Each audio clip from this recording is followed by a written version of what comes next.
안녕하세요. 정치에 대한 뉴스와 쟁점을 나누고 한 발 더 나아가 정치 발전을 희망하는 이제는 정치다의 이정입니다. 2024년이 얼마 남지 않았습니다. 새해에 대한 기대보다는 지나온 2024년을 아픈 기억으로 추억하게 될까봐 걱정이 앞서는 연말입니다. 2024년 12월 27일 뉴스 시작합니다.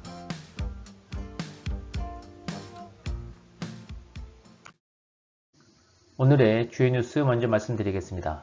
첫째, 한덕수 권한대행 탄핵 소추안 발의. 둘째, 민주당 한덕수 고발. 셋째, 한덕수 부인 무속 심취. 첫 번째 뉴스는 한덕수 권한대행 탄핵 소추안 발의입니다. 민주당이 26일 한덕수 권한대행의 탄핵 소추안을 발의했고 27일 본회의에서 표결에 붙일 전망입니다. 민주당은 한 권한대행이 공석 중인 국회목 헌법재판관 3인의 조속한 임명을 위해 탄핵 카드를 언급해 왔었습니다.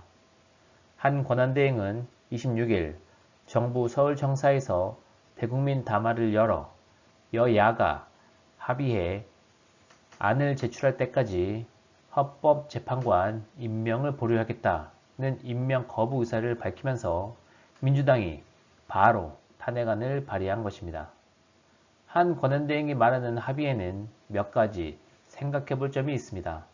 첫째는 여야가 극한의 대립을 보이고 있는 상황이고 국민의힘은 헌법재판관 3인의 표결과 인사청문회에 참석조차 하지 않은 것을 알면서도 합의를 논하는 것은 국민의힘과 동조하고 있는 것이 아니냐는 의심을 사고 있는 것이며, 둘째는 지난 11월 18일 여야 합의에 의해 야당에서 2명, 여당에서 1명의 헌법재판관 후보를 올리는 것으로 합의가 된 사항이라는 것입니다.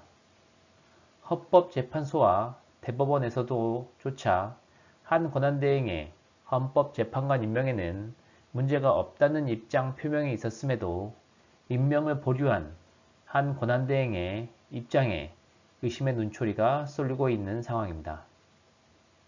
탄핵안이 발의되었으나 해결해야 할 것이 또 있습니다. 바로 탄핵 정족수가 아직 정해지지 않은 것입니다. 대통령의 탄핵 정족수는 제적의 3분의 2인 200석 이상이고 국무위원의 탄핵 정족수는 151석 이상입니다. 한 권한대행의 탄핵 정족수를 대통령으로 볼지 국무총리로 볼지는 국회의장의 결정이 남아 있습니다. 탄핵안이 가결되어도 첩첩산중입니다. 그 중에 한 권한대행의 탄핵이 가결될 경우 다음 대통령 권한대행은 최상목 부총리 겸 기획재정부 장관에게 넘어가게 됩니다.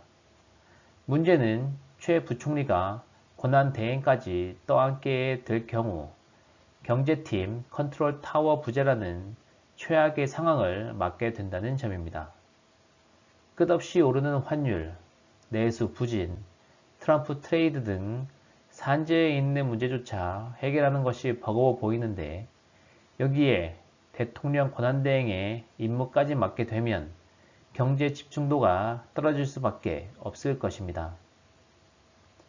현재의 혼란스러운 정국이 해결되어야 함은 물론이고 경제와 외교 안보도 챙겨야 합니다. 지금과 같은 정국에서 무엇 하나 무너지게 되면 모든 게 한꺼번에 무너질 수도 있습니다. 두 번째 뉴스입니다. 민주당 한덕수 권한대행 고발입니다. 더불어민주당이 2주째 내란 상설특검 후보 추천 의뢰를 하지 않고 있는 한덕수 대통령 권한대행을 직무유기 혐의로 고발하기로 했습니다.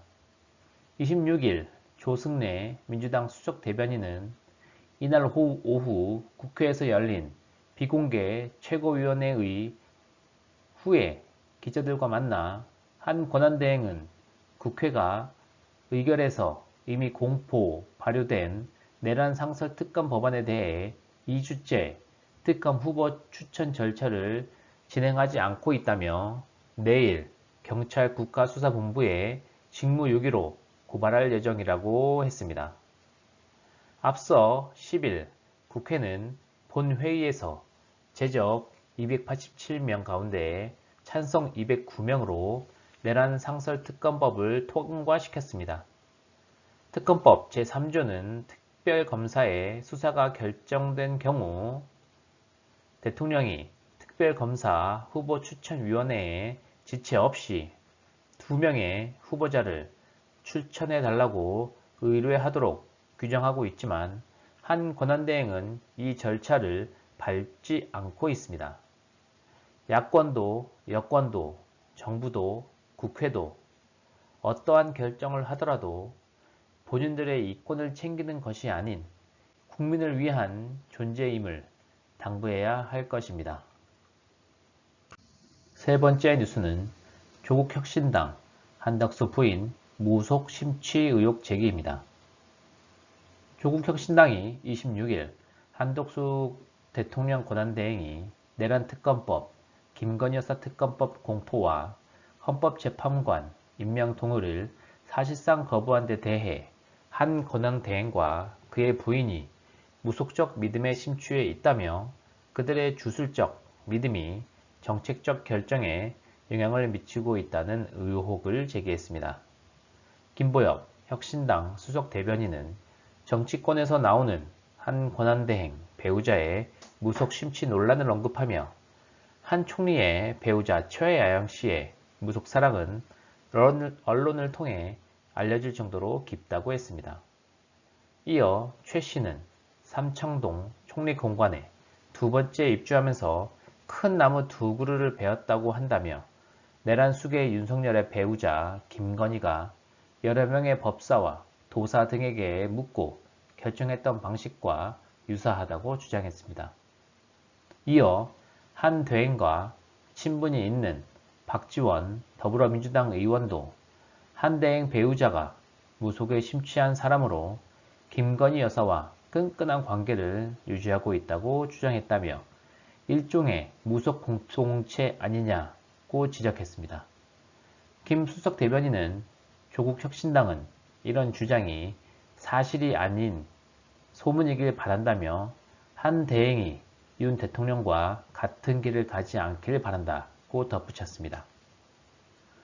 모든 시선들이 한 권한대행에게 향하고 있는 이때 우리는 스스로에게 옳은 길을 가고 있는 것인지 자문해 볼 필요가 있습니다.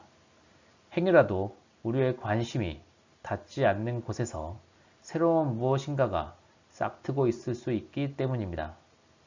이럴 때일수록 경계하고 의심의 눈초리로 주위를 둘러보아야 합니다.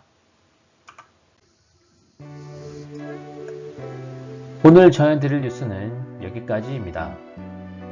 그리고 궁금하신 뉴스나 함께 이야기하고 싶은 내용이 있으신 분들은 댓글 남겨주시면 주제 선정에 참고하도록 하겠습니다. 시청해주셔서 감사합니다. 좋은 하루 보내세요.